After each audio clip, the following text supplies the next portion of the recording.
Welcome back ناظرین، آپ دیکھ رہے ہیں بانر احمد آج انٹرٹینمنٹ کی خصوصی سحری نشریات، اور اب ہم آ گئے ہیں عمیر میمن بھائی کی طرف، اور یہ جو ہیں ہمیں آج بتائیں گے کہ آج یہ اسپیشل ریسیپی کیا بتا رہے ہیں ہمیں۔ السلام علیکم عمیر بھائی، کیسے ہیں؟ ٹھیک ٹھاک ہے، خیریت سے؟ اللہ کا کرم ہے۔ عمیر بھائی کل تو مزہ آ گیا کھاؤ سے کھا کے، آپ نے جو بنا کے دیا تھا، اور یہاں پہ بھی ہم نے کھایا اور گھر جا کے بھی کھایا اور پیٹ بھر کے کھایا، اور بہت مزے کا عمیر میمن بھائی بناتے ہیں۔ اچھا عمیر بھائی، آج کیا بنا رہے ہیں آپ؟ آج میں گولا گنڈا بنا رہا ہوں، تھوڑا سا جدید گولا گنڈا بنا رہا ہوں بالٹی کے اندر۔ جدید بالٹی کے اندر؟ جی واہ واہ واہ، بالٹی کے اندر گولا گنڈا کیسے، بتائیے۔ آپ بتائیں کون سی بالٹی کے اندر بنائیں؟ میرے خیال سے یہ بلیک والی بالٹی لے لیجیے۔ بلیک والی بالٹی میں بنانا۔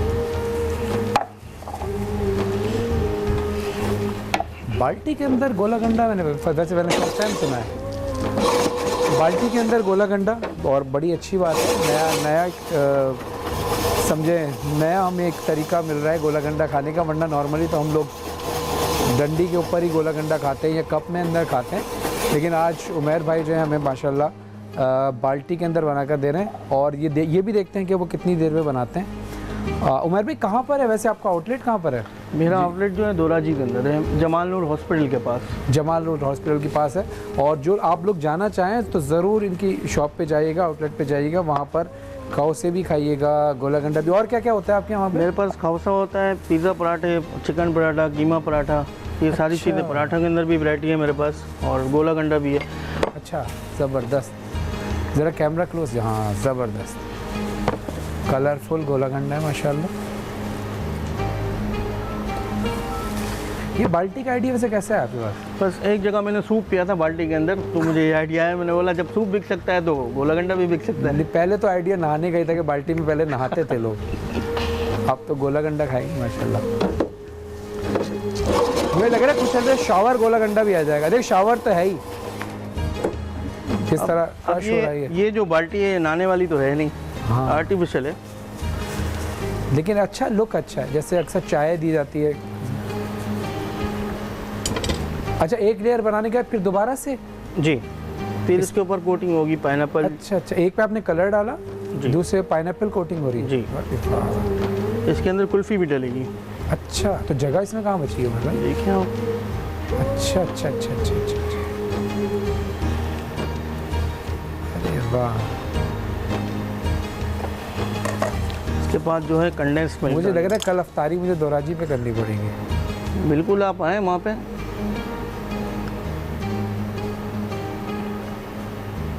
زبردست، نہ کریں یار عمیر بھائی، ایسا نہیں کریں۔ فرحان بھائی، جو چیز آنکھ کو بھاتی ہے تو پھر دل کو بھی بھاتی ہے۔ ہاں بالکل ایسا، بالکل ایسا۔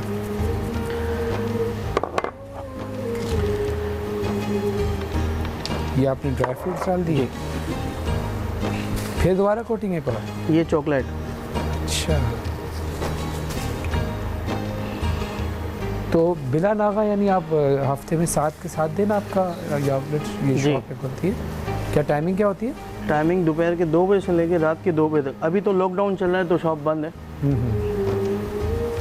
تو آپ ویسے ہوم ڈیلیوری کرتے ہیں؟ جی، ہوم ڈیلیوری کرتے ہیں ہم لوگ۔ صحیح۔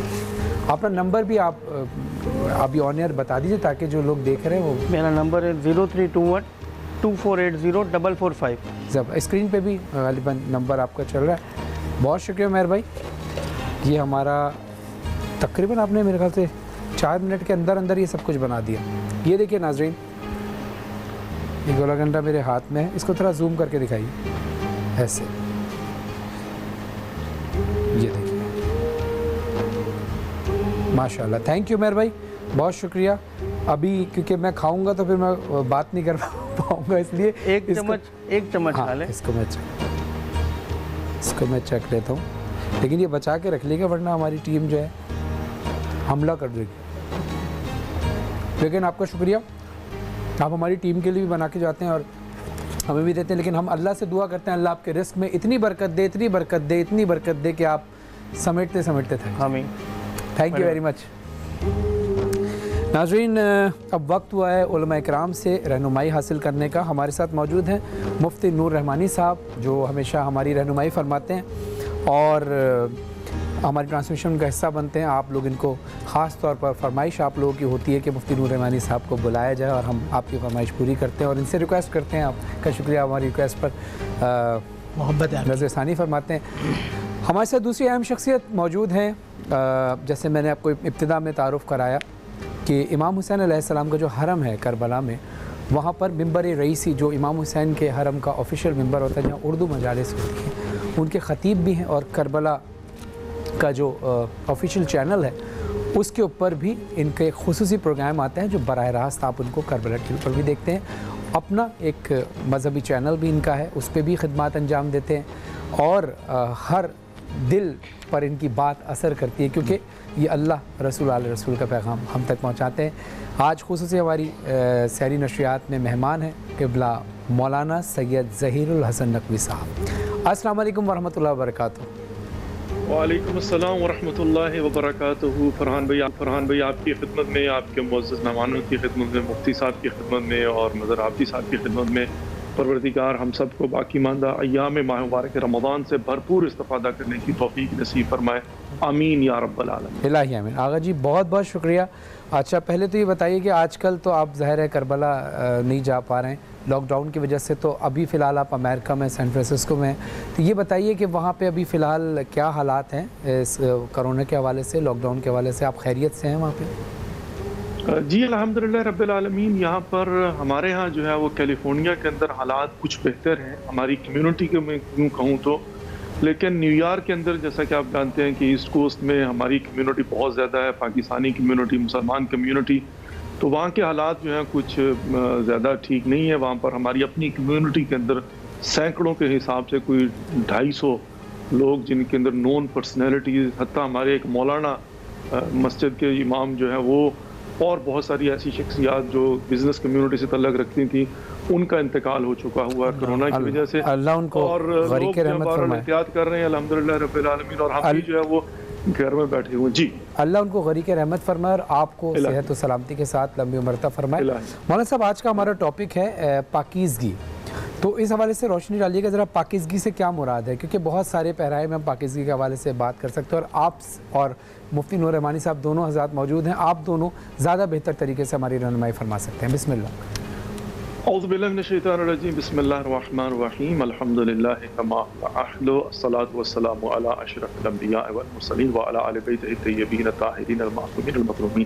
فرحان بھائی جب ہم بات کرتے ہیں پاکیزگی کی تو ظاہر ہے یہ اردو کا لفظ ہے پاکیزگی، لیکن اس کے ہم اگر روٹ کاز کو ڈھونڈیں گے تو ہم نے سب سے پہلے یہ دیکھنا ہے کہ قرآن پاک میں اللہ سبحانہ و تعالیٰ نے پاکیزگی کے حوالے سے کیا کہا ہے، پھر نبی خدا محمد مصطفیٰ صلی اللہ علیہ وآلہ وسلم کے جو فرامین اور پھر ائمہ علیہ السلام کی روایات.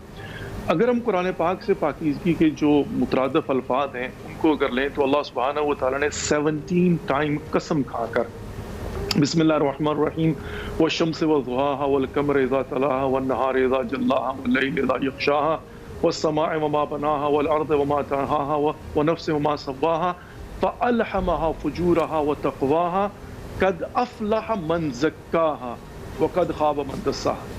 17 ٹائم قسم کھا کے پروردگار نے کہا کہ ہم نے الہام کر دیا ہے، فسق و فجور دونوں بتا دی ہیں، تقوی پرہیزگاری کا بھی بتا دیا ہے، اور فلاح پا گیا وہ شخص جس نے تزکیہ نفس کیا یعنی پاکیزگی اختیار کی، جس نے پیوریفائی کیا اپنے آپ کو، جس نے پوائٹی کو اختیار کیا. اچھا اب ظاہر ہے پاکیزگی کو آپ لے لیں تو ان کے لیے قرآن پاک میں حتیٰ تقوی جو ہے وہ جس کے لیے خود قرآن پاک میں ماہ مبارک رمضان کے حوالے سے یا ایھا الذین آمنوا کتب علیکم الصیام کما کتب علی الذین من قبلکم لعلکم تتقون، تاکہ تم پاکیزہ بن جاؤ، تاکہ تم پرہیزگار بن جاؤ، تاکہ تم متقی بن جاؤ. بسم اللہ الرحمن الرحیم. الف لام میم ذالک الکتاب لا ریب فیہ ھدی للمتقین الذین یؤمنون بالغیب. قرآن آیا ہی ان کے لیے جو متقی پرہیزگار، اور تقوی کی ہی ایک جو ہے وہ پاکیزگی اس کا جز ہے.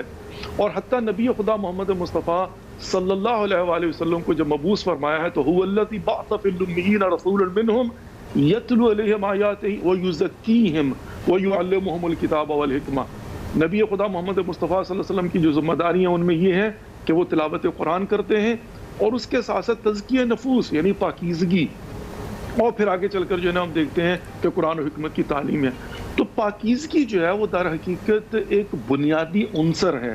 پاکیزگی جو ہے وہ تمام تر برکات اور رحمات کو سمیٹنے اور دنیا و آخرت کی کامیابیوں کی ایک وہ کلید ہے، چابی ہے کہ جس کے ذریعے آپ تمام تر رحمات و برکات کے دروازے کھول سکتے ہیں، جس پر آپ اللہ سبحانہ و تعالیٰ کے مقصد خلقت کو پورا کر سکتے ہیں۔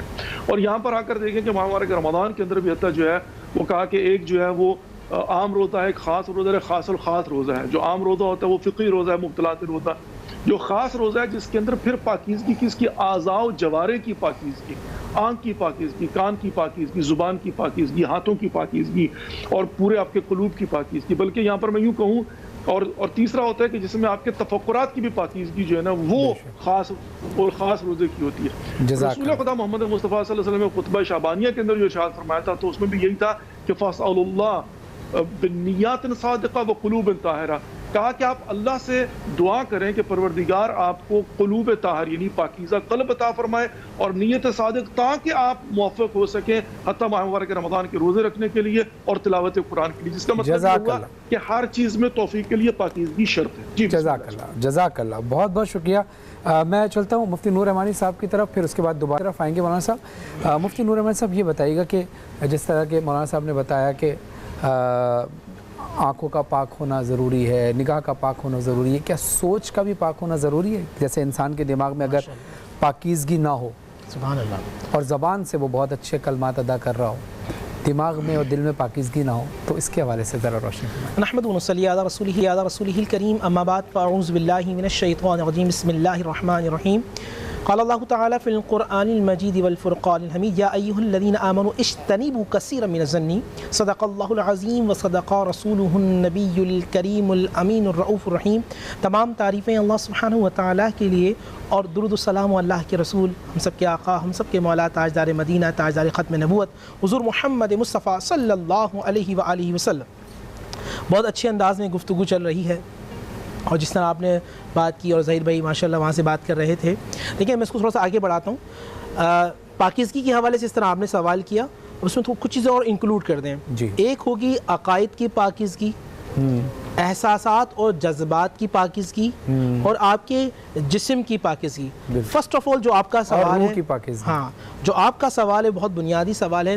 سورہ حجرات کے اندر رب ذوالجلال نے مومنین کو اشارہ دیا، یا ایھا الذین آمنوا اجتنبوا کثیرا من الظن، اے ایمان والو کسی کے بارے میں سوء ظن نہ رکھو، بدگمانی نہ کرو۔ آپ کے ذہن کے اندر کسی کے لیے کوئی خرابی ہو، کوئی فطور ہو، تو قرآن مجید فرقان حمید ہمیں سوء ظن سے روکتا ہے۔ اس طرح ہم نے آپ سے بات کی، عقائد کے اندر یا یہ کہہ لیں کہ گندگی یہ ہوگی کہ آپ اللہ سبحانہ و تعالیٰ کے ساتھ کسی کو شریک کر دیں، یا انبیاء علیہم السلام کا جو مرتبہ ہے آپ اس کو گھٹانے کی کوشش کریں، یا انبیاء علیہم السلام یا نبی علیہ السلام ہیں، ان کی اہل بیت ہیں، اصحاب کرام رضی اللہ تعالیٰ عنہم ہیں، آپ ان کے حوالے سے کچھ رکھیں، یہ عقائد کے حوالے سے آ گیا۔ اسی طرح آپ کے احساسات اور جذبات کے حوالے سے پاکیزگی، اللہ سبحانہ و تعالیٰ سورہ حجرات کے اندر ارشاد فرماتے ہیں، کیا ارشاد فرماتے ہیں کہ اے مومنو کسی سے بغض نہ رکھو، اے مومنو کسی کے لیے عداوت نہ رکھو، اے مومنو تم کینہ نہ رکھو، اے مومنو کسی کے لیے بدگمانی اس طرح نہ کرو کہ کچھ زبان سے کچھ کہہ رہے ہو، وہاں جا کے کچھ کہہ رہے ہو۔ اس سے منافقین کا ایک خاص انداز ہوتا تھا۔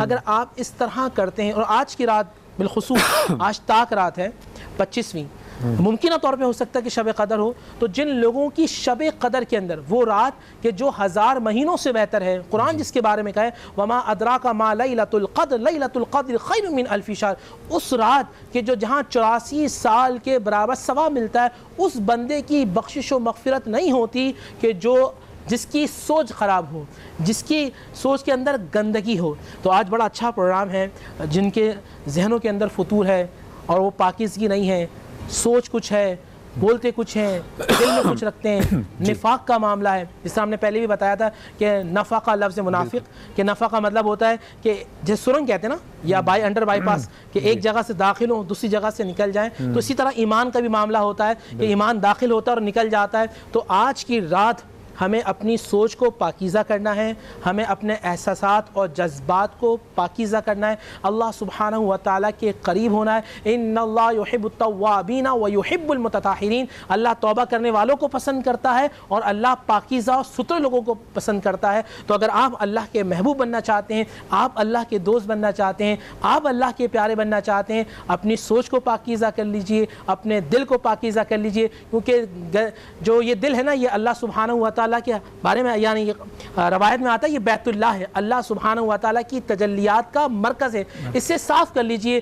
گندے برتن میں آپ پانی نہیں پی سکتے تو آپ کے گندے دل میں اللہ کی رحمتیں کیسے آئیں گی؟ اپنے دل کو اور ذہن کو پاک کر لیجئے، انشاءاللہ اللہ سبحانہ و تعالیٰ کی وہ رحمتوں کا مرکز بن جائے گا۔ جزاک اللہ، بہت خوبصورت گفتگو آپ دونوں، اور اجازت چاہوں گا کہ میں ایک کال سنا سکوں آپ کے سامنے، دونوں کے سامنے، طالب علم کی حیثیت سے۔ آپ مفتی نور رحمانی صاحب آپ بھی اجازت دیجئے، اور مولانا ظہیر الحسن نقوی صاحب اجازت دیں تو ایک کال۔ بسم اللہ۔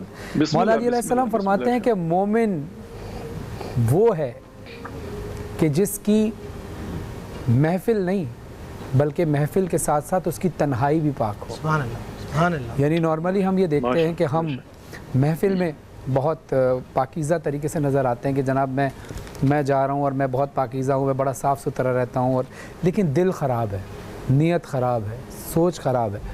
تو اس حوالے سے بھی روشنی ڈالیے گا، اور یہ بھی بتائیے گا کہ جسم کی پاکیزگی تو سمجھ میں آتی ہے کہ انسان کو نہانا ہے، دھونا ہے، وضو کرنا ہے، روح کو کیسے پاکیزہ رکھا جائے؟ فرحان بھائی، اصل تو روحی کی پاکیزگی ہے، جسم کی پاکیزگی فرعی ہے، اصلی جو ہے وہ روح کی پاکیزگی ہے۔ یسألونک عن الروح قل الروح من امر ربی، آپ سے سوال کیا جاتا ہے میرے حبیب کہ روح کیا ہے، تو ان سے کہہ دو کہ روح جو ہے میرے اللہ کا امر ہے۔ روح ہے یعنی جب تک انسان کے اندر روح ہے تو یہ آنکھ دیکھ رہی ہے، روح ہے تو یہ زبان بول رہی ہے، روح ہے تو یہ کان سن رہے ہیں، اور حتیٰ یہاں تک ہے کہ جب تک یہ روح بدن کے ساتھ موجود ہے، آپ نے اگر وضو کیا ہو تو مبطلات وضو ایک ہوتا ہے اونگ آ جانا نا، سونا، نیند۔ تو نیند کا مطلب کیا ہوتا ہے؟ نیند میں روح جو ہے ٹیمپرری طور پر بدن سے چلی جاتی ہے۔ کہا جہاں تک آپ کے کان آواز سنائی دے رہے ہوں اور آپ کی آنکھیں دکھائی دے رہی ہوں تو اس وقت تک تو جو ہے آپ کا وضو صحیح ہے، لیکن جو ہی آپ کو اونگ آ گئی، اتنی گہری اونگ آ گئی کہ آپ کی آنکھیں بند ہوگی اور کانوں نے سننا بند کر دیا، تو آپ کا وضو باطل ہو جائے گا۔ جس کا مطلب یہ ہے کہ اگر آپ نے جسم کے ذریعے قربتاً اللہ وضو کر بھی لیا ہے، اگر وہ روح موجود نہیں ہے تو آپ کا وضو باطل ہو جاتا ہے، اگر وہ ٹیمپرری طور پر ہی نکل جائے۔ اور جب یہ مستقل نکلتی ہے تو یہ جسم نجس ہو جاتا ہے، اس کو غسل دینا پڑتا ہے، اور اگر حتیٰ کوئی اس کو ٹچ کر دے تو اسے غسل میت کرنا پڑتا ہے۔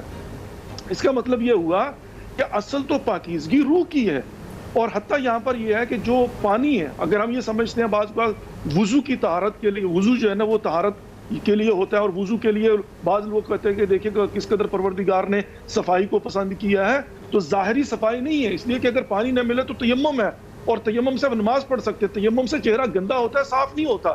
تو اس کا مطلب یہ ہے کہ حتیٰ جو وضو ہے اس کا بھی فلسفہ جو ہے نا باطنی طہارت سے ہے، ظاہری طہارت سے نہیں ہے۔ اور جس طرح سے بھی نور رحمانی صاحب ارشاد فرما رہے تھے، ماشاءاللہ بہت ہی خوبصورت انہوں نے بات کی کہ واقعاً ایسا ہی ہوتا ہے کہ جو ایمان کی طہارت ہوتی ہے، جو جسم کی طہارت سے افضل ہے، جو باطن کی طہارت ہوتی ہے۔ اور ابھی مولا کائنات علی بن ابی طالب کی آپ نے فرمان کتنا خوبصورت بیان کیا ہے۔ مولا کائنات علی بن ابی طالب تو خود وہ ہیں کہ جو مومن اور منافق کی پہچان کے لیے، یعنی پاکیزگی اور طہارت کا معیار اگر دیکھنا ہو تو مولا کائنات علی بن ابی طالب کا نام لے کر دیکھ لیجئے تو آپ کو جو ہے پتہ چل جائے گا چہرے کے تاثرات سے۔ اگر جی رسول خدا کا فرمان، اگر یوم علی ہو اور ذکر علی کی بجائے کسی اور کا کوئی ذکر چھیڑ کر بیٹھ جائے تو سمجھ جائیے گا کہ یہ کتنا باطنی طور پر پاک ہے، اور اس کی زبان پر جو ہے نا پاکیزگی کتنی اور اس کے باطن میں کتنی پاکیزگی ہے۔ تو یقیناً اس میں کوئی شک نہیں ہے کہ ظاہر جو ہے وہ اس کی کوئی اہمیت نہیں، وہ وسیلہ ہے۔ اصل جو ہے نا باطن کی پاکیزگی، اصل روح کی پاکیزگی، اصل نیت کی پاکیزگی ہے، اصل میں آپ کے قلب کی پاکیزگی، اصل میں آپ کے عقیدے کی پاکیزگی ہے، اصل میں وہ جو آپ عمل کرتے ہیں اس کے اندر جو قرب الہی کا فلسفہ موجود ہوتا ہے وہ ہے۔ حتیٰ یہ ذبح شرعی جو ہے، حلال اور حرام میں فرق کیا ہے کہ اگر آپ نے نیت کر کے قربتاً اللہ کے نام پر ذبح کیا تو وہی جانور حلال ہے، لیکن ظاہری طور پر اگر اسی کو آپ بیٹھ کر جو ہے نا وہ چھری پھیر دے اور اللہ کا نام نہ ہو تو ظاہر ہے وہ پاک بھی نہیں ہوگا، وہ نجس ہوگا، وہ حرام ہوگا۔ تو حلال اور حرام میں فرق، نارملی نارملی جیسے پاکستان سے باہر اکثر ہم دیکھتے ہیں تو وہ ہم دکان پر جا کر یہی پوچھتے ہیں کہ بھائی یہ اس کو حلال طریقے سے ذبح کیا ہے یا نہیں.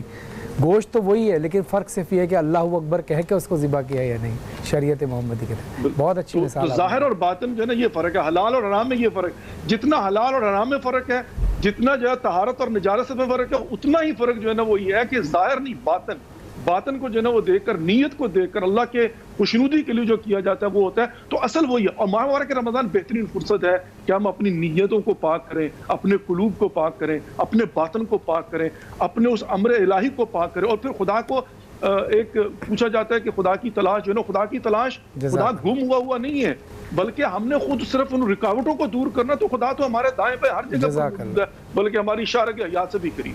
بے شک بے شک.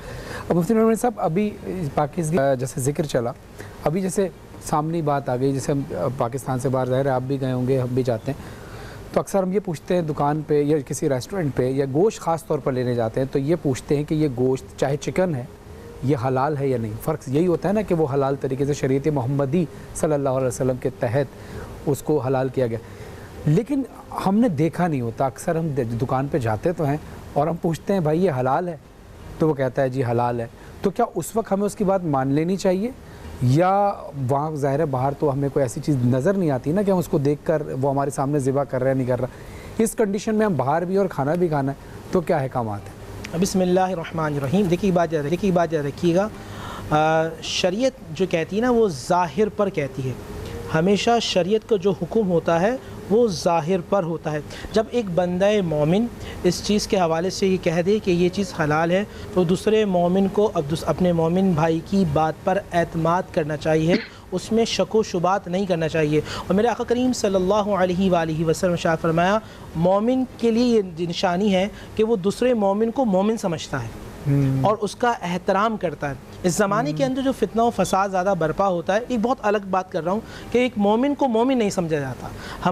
ہم اپنا خود ازیوم کر لیتے ہیں, ہمارا خود ایک پرسیپشن ہوتا ہے, پرزمپشن ہوتا ہے, جس سے بہت زیادہ خرابیاں پیدا ہوتی ہیں. میرے آقا کریم صلی اللہ علیہ وآلہ وسلم کا ارشاد ہے کہ مومن مومن کے لیے آئینہ ہوتا ہے, مومن مومن کے لیے آئینہ ہوتا ہے. اگر مجھ میں آپ میں مجھے کچھ برائیاں نظر آ رہی ہیں تو اس کا مطلب یہ کہ مجھ میں وہ برائیاں موجود ہے, تو مجھے اپنی بھی اصلاح کرنے